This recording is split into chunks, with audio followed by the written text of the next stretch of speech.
Good morning, students. Today I am going to discuss the speed of efflux. It was given by Torricelli, and this is known as Torricelli laws. So this comes under the chapter 10 mechanical properties of fluids, that is speed of efflux. So in this Torricelli law, the Torricelli has given the combined use of equation of continuity and Bernoulli's theorem. And the word efflux means the outflow of the fluid. यानी कोई भी fluid जो है वो किसी भी point से या होल से या नोजल से जो किस तरीके से निकलता है, this is known as efflux. Efflux means the outflow of the fluid. Fluid का बाहर निकलना किसी नोजल से, उसको कहते हैं efflux. And Torricelli discovered that the speed of efflux from an open tank, suppose this is a open tank, and the speed of efflux from an open tank is given by a formula identical to that of a freely falling body. तो यहाँ पे जो speed, यानी suppose this is A tank और यहाँ पे speed हमको जो है ना फ्लो की, लिक्विड फ्लो की या वाटर फ्लो की जो है वो निकालनी है. तो टॉरिसोली ने ये बताया कि यहाँ जो स्पीड होगी it is same, it is identical to the speed of the freely falling body. यानी फ्रीली फॉलिंग बॉडी को अब अगर हम किसी बॉडी को किसी हाइट पे ले जा करके ड्रॉप करते हैं तो उसकी जो वेलोसिटी होती है, सपोज कोई यहाँ से हमने कोई जो है वो बॉल ली और किसी हाइट से, मान लिया ये हाइट h है और यहाँ से हमने ड्रॉप की, तो यहाँ पे u इज इक्वल टू 0 होगा और यहाँ आके हमको इसकी वेलोसिटी निकालनी है. तो इक्वेशन क्या लगाएंगे, v square is equal to u square plus 2gh, h is the height और u since 0, so v square is equal to 0 plus 2gh. तो v जो स्पीड होगी that will be freely falling body की, v is equal to under root 2gh. So this speed is same at over here. ये Torricelli ने बताया कि liquid flow की जो स्पीड है वो बिल्कुल फ्रीली फॉलिंग बॉडी के बराबर होती है, that is v is equal to under root 2gh. Now let us understand how this v is equal to under root 2h will be derived. So now consider a tank. Suppose this is a tank. Consider a tank containing a liquid of density rho. Suppose इसकी जो density है, density of the liquid is rho.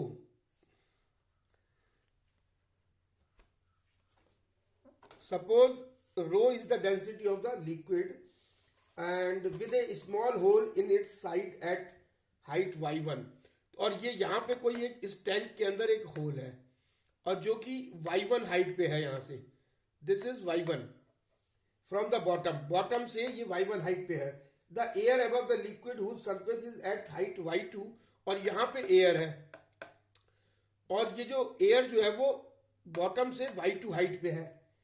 सो जो the air above the liquid whose surface is at y2 height y2 is at pressure P. तो यहाँ पे pressure P है and which will be equal to P2. P2 means this is region 2 and this is region 1.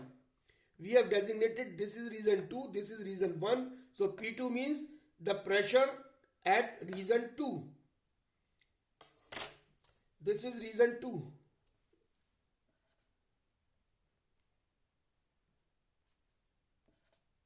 This is region 2. So this is P2 means the pressure at region 2. And from equation of continuity, तो इसमें जब हम equation of continuity लगाएंगे तो what will happen from equation of continuity. तो equation of continuity क्या कहती है, a1 v1 is equal to a2 v2, यानी v1 a1 is the area.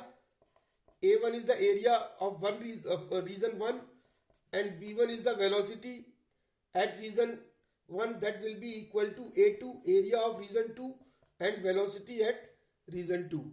So this is the equation of continuity. From where we will calculate this, V2 is equal to A1 into V1 upon A2. So this is the from equation of continuity. Now from Bernoulli's theorem, अब Bernoulli's theorem से हम इसको कैसे देखेंगे? Bernoulli's theorem हमारी है क्या? Bernoulli's theorem is P plus half rho v square plus rho g h is equal to constant. This is our Bernoulli's theorem. Now applying this Bernoulli's theorem in reason 1 and reason 2, we will get this P means P1 plus half rho V1 square plus rho G Y1 is equal to, ये P यहाँ पे हो जाएगा P मतलब this is for reason 1 and this is for reason 2.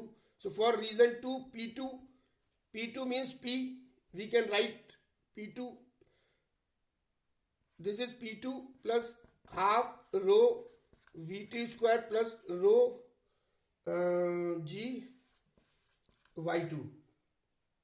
Since V2 is 0 over here, यहाँ पे जो है वो लिक्विड जो है वो की वेलोसिटी 0 है, so this will be 0. So this will give us as a P1 plus half rho V1 square plus rho G Y1 is equal to P2 की जगह हम P लिख सकते हैं. यहाँ पे प्रेशर क्या है? P के बराबर है. So it is this is P plus this will be 0 since velocity V is equal to 0. So this will be 0 plus rho G Y2. Now from taking Y2 minus Y1 is equal to H, this Y2 minus Y1 is equal to H as shown in the figure. Y2 minus Y1 is equal to H as shown in the figure.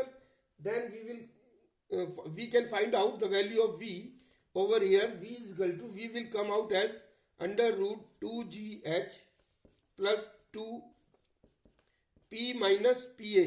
This P1 will be equal to PA and divided by rho. So this will be the velocity. Now when P is much greater than PA, दो case बनते हैं.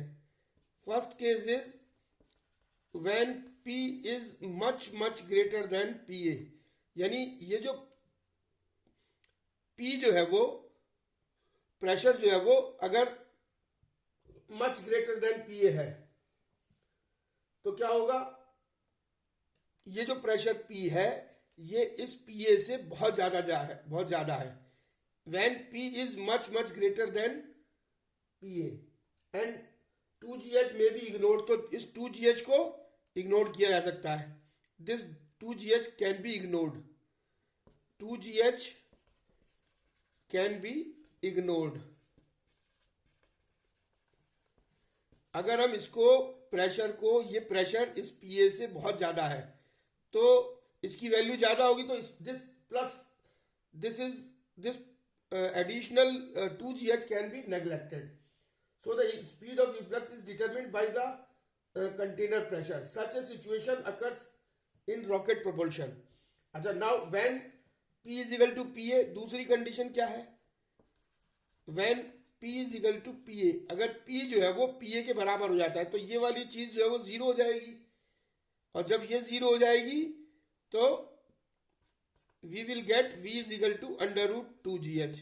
और यही टॉरिसेली ने बताया था कि जो वेलोसिटी यहाँ पे होगी वो, this is the equation speed of the efflux which is equal to the equation for speed is if freely falling body, and equation 1 is known as Torricelli law, and this equation is known as Torricelli law.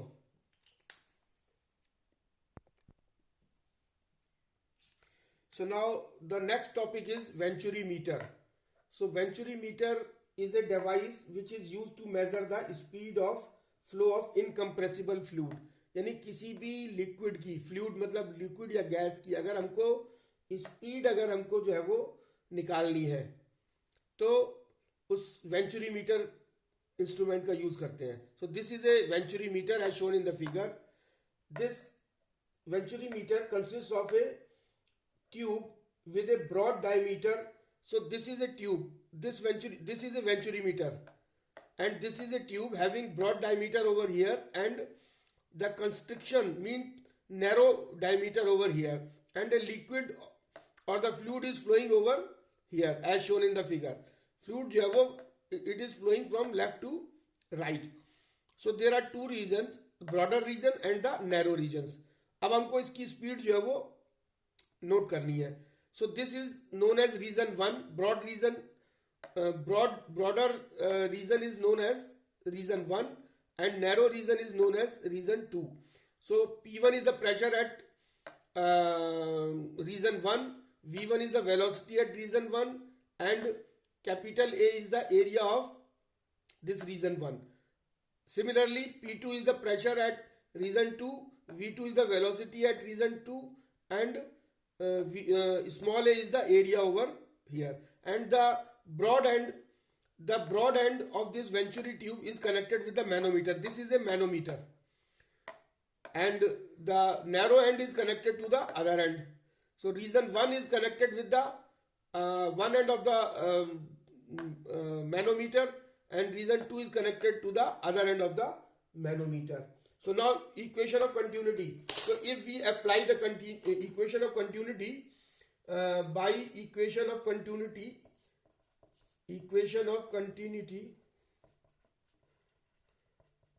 अगर हम equation of continuity जो है वो इसमें apply करते हैं reason 1 में और रीजन 2 में, reason 1 and reason 2.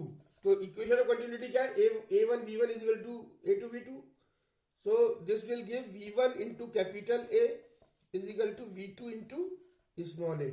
So this will give V2 is equal to capital A upon small a into V1. अब बर्नौलीज इक्वेशन यूज करें. बाई बर्नौलीज इक्वेशन, अब बर्नौलीज इक्वेशन क्या कहलाती है कि P plus half rho v square is equal to P plus half rho V square is equal to P1 plus half rho V1 square is equal to P2 plus half rho V2 square.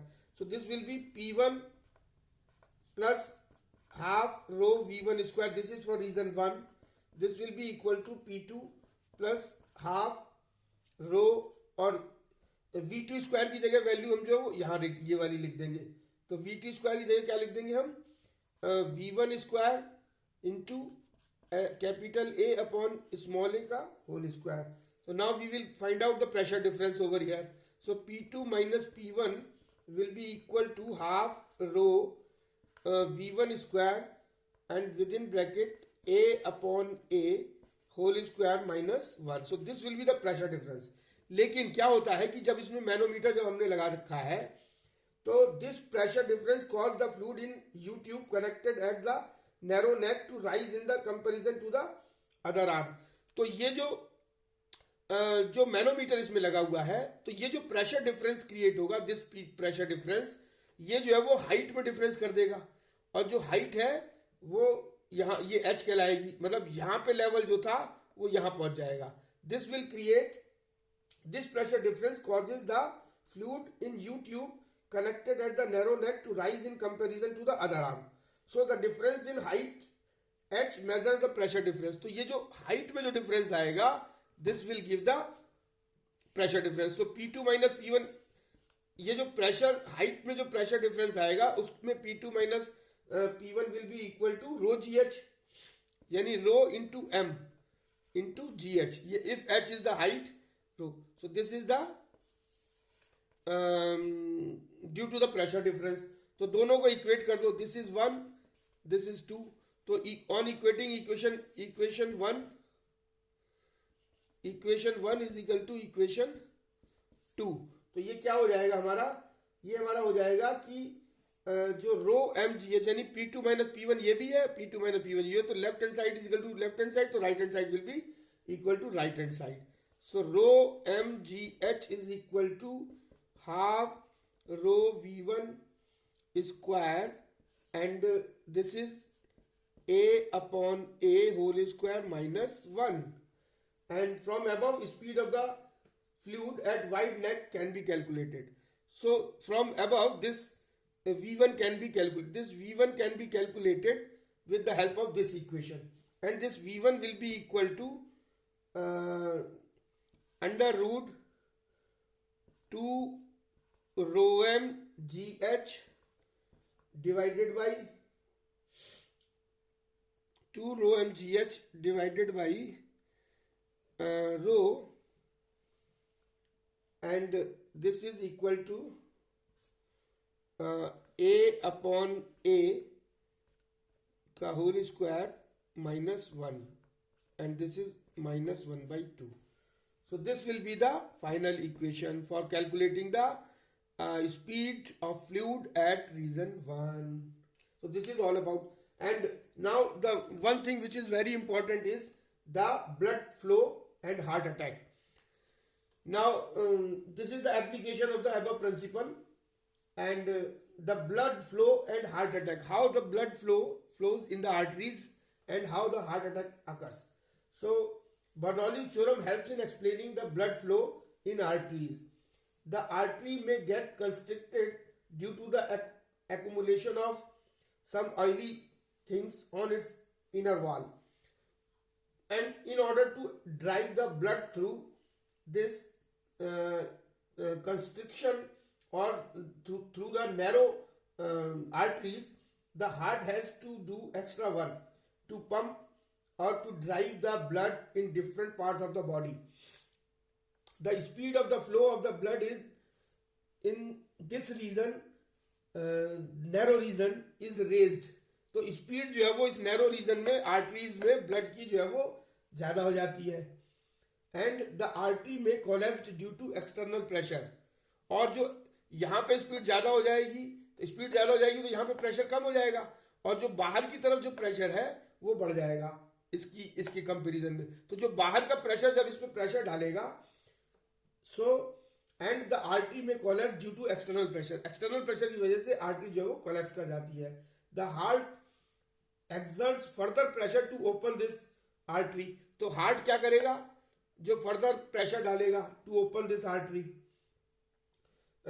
And force the blood to pass through the artery. As the blood rushes through the opening, तो blood जो है वो जब यहाँ पे pressure डालेगा तो blood जो है वो रश करेगा यहाँ से.